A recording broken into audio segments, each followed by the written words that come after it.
bawat sugat na iniwan ng kahapon. Unti-unti kong natutunang pakinggan ang puso ko.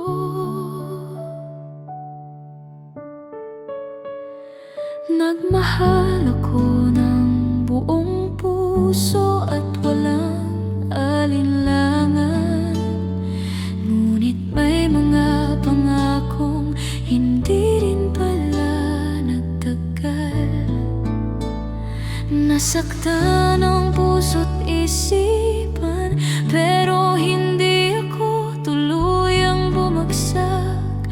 Dahil sa bawat luha, may aral akong natutunan. Sarili ko muna ang aking unahin, sa gitna ng tahimik na paglalakbay.